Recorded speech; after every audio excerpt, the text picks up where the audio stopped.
Hi, everyone. Welcome to our fourth episode of Between Two Bulletin Boards on this last day of Hanukkah, which has been a bittersweet one, celebrating the Festival of Lights while the hostages are still in darkness and our soldiers are still fighting.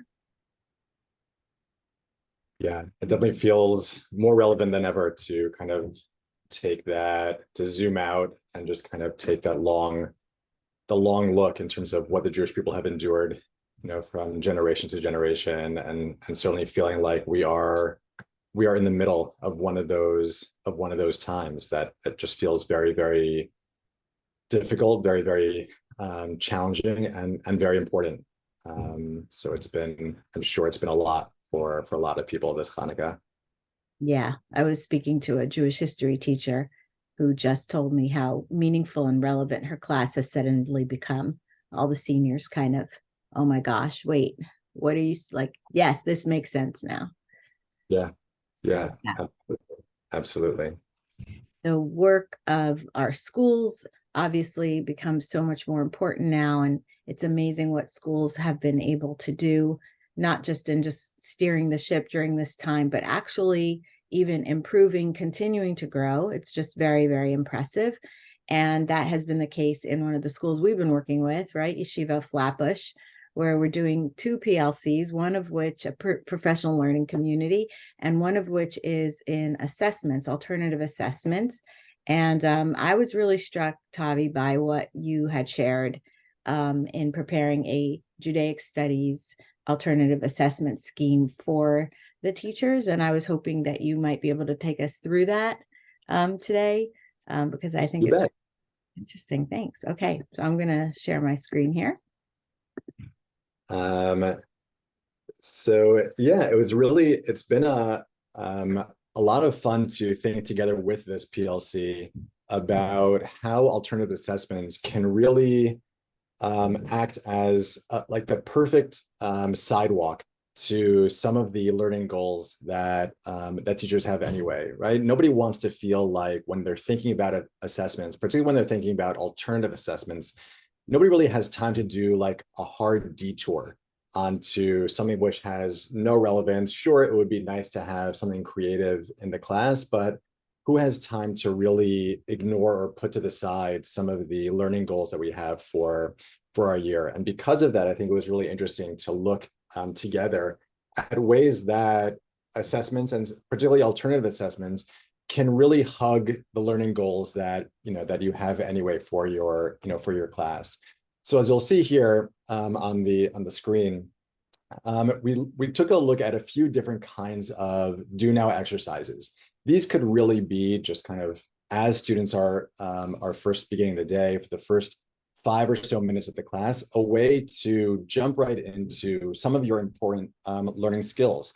For example, for so many Tanakh teachers, the ability to compare psukim, to look at similarities and differences, is an important learning goal. So great, it could be that there's something in this week's Parshat HaShavua that has relevance to this week's Torah portion, that has relevance to compare or contrast. Or even if it's not a text that you're otherwise looking at, just having them experience this with an unseen text may very well be a learning goal that you have in mind. And having the more opportunities that your students have to just kind of exercise that muscle, the better that they will undoubtedly get at it, and the more information you'll have as their teacher in terms of how they're doing with this, how comfortable they are at something like that. It doesn't have to be looking at text. You can do the same thing with looking at images, right? I just found online 2 different images of that scene of Yosef interpreting Paro's dreams. They're definitely very, very different artistic representations of that moment. And again, looking at something like finding details from the psukim that would support or challenge a particular depiction may very well also, you may find that is something that really stretches or strengthens learning goals that you have anyway. And finally, when it comes to looking at a set of questions and having the ability to generate just questions of their own, for them to strengthen their own voice as a close reader of Tanakh. Sometimes we wait until like end of term assessments to really have them do that with unseen texts. But I would encourage teachers to think about how we might be able to sprinkle this in, even just as a do now. See what you can do. Take a look at these psukim. You have 5 minutes to write down as many open-ended questions as you can. And by doing these things, especially if we do them often, students will undoubtedly get more and more comfortable with these kinds of skill sets that we're asking them to do. What I would then continue to encourage people to think about is, how do these do nows not just kind of live in their, in that space and be submitted and then never thought about again, but how might students be able to pull from those experiences and then use that to inform something a little bit more substantial, something like a one-pager. And again, I think the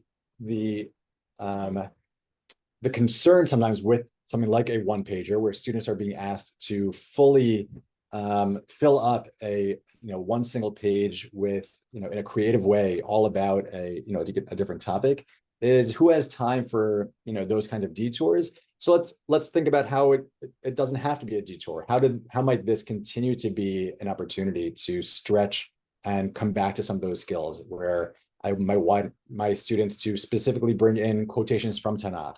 I want them to be able to surround images by relevant words and phrases.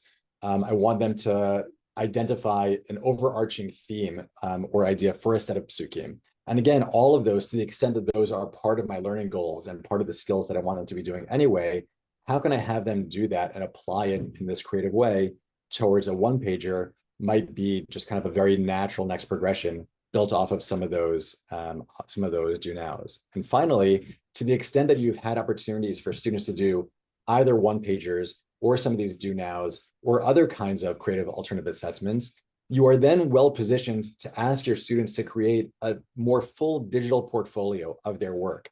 Now that we have finished a whole parsha, or perhaps even a set of parshiot, that allow you to take a step back and ask students to present something about a larger theme, relationships throughout Sefer Bereshit, significant symbols throughout Sefer Bereshit, significant places throughout Sefer Bereshit. All of these really lend itself to having students pull a variety of work that they've done throughout the course of that term and present it in a very thoughtful way. And really, this is just kind of one way where some of these alternative assessments can either be thought of as, as living on their own island, or in an even more powerful way, building towards one another, towards this larger deliverable towards the end.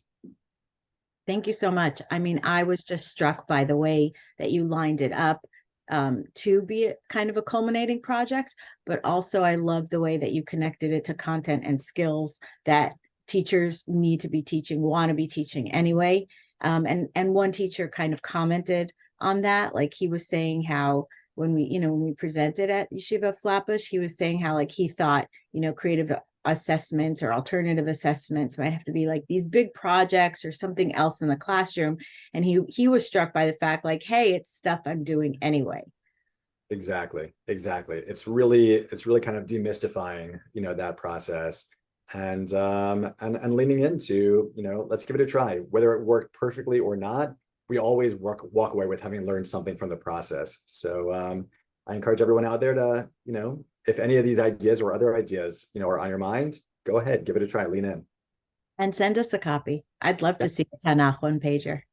All right, until next time, thanks so much. Thanks.